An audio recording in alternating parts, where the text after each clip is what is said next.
let me start from giving 10 out of 10. And let me explain bakit.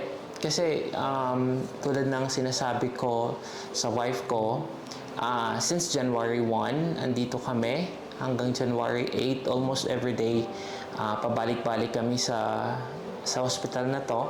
And then, nakita ko yung mga simple na gesture ng mga tao, which is nakakatuwa, nakaka-impress.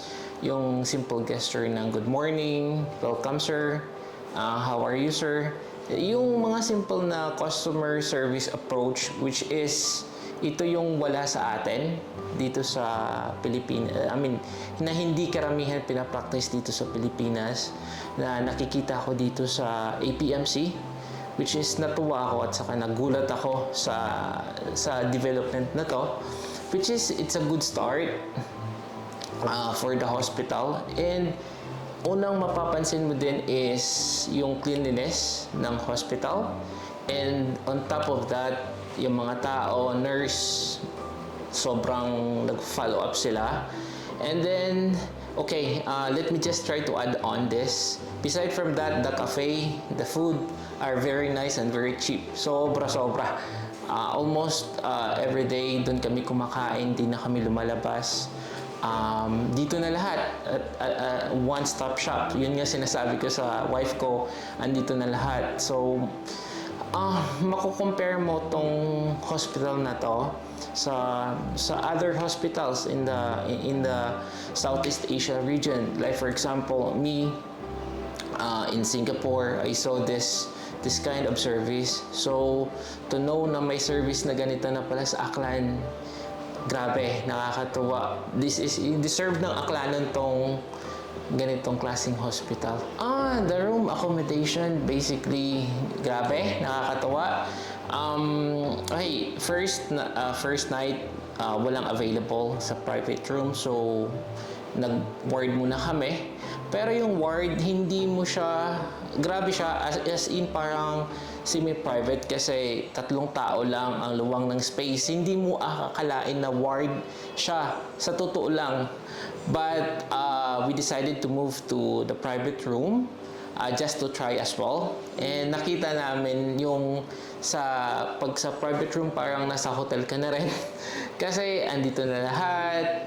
You have your TV, your cabinet, everything is here. You have your ref. So, andito na lahat. Sobrang comfy. Masasabi ko, comfortable ka talaga pagka andito ka sa private room at saka sa hospital.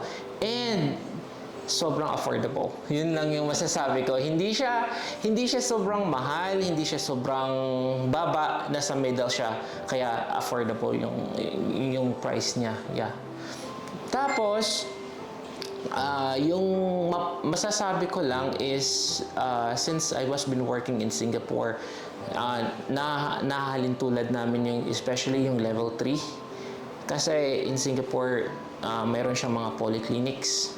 So, dun ko nakita yung pattern na parang, wow, dito na rin, papunta na rin tayo dito. Yung polyclinics na one-stop shop.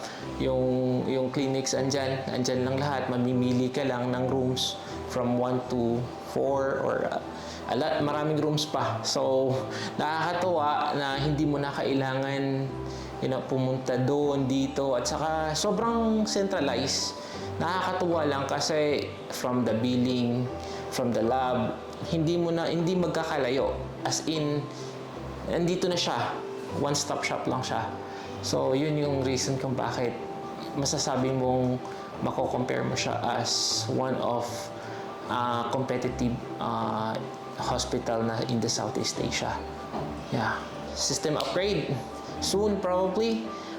Kasi, na-observe ko, yung mga nurse is busy sa paperworks, which is kung ma-change ng system upgrade, siguro yung mga productivity nila is mabiging mabilis. Yun yung nakikita kong upgrades na suggestion na probably kailangan mag-invest sa system. Like for example, tools, billing system, mga ganun ba. So, yun yung nakikita kong pwedeng i-upgrade kasi kailangan yun. Kasi nakikita ko, mamamaximize mo sana yung mga nurses if they have some ample time instead doing paperwork sa patients na lang, something ganun. So, yun lang yung siguro yung masasabi ko, system upgrade, invest on system. Kasi, yung mga malalaking hospital sa Singapore, they invest on their systems. So, yun. Siguro, yan lang yung suggestion ko na masasabi. And the rest, I guess it's okay. So, yun lang.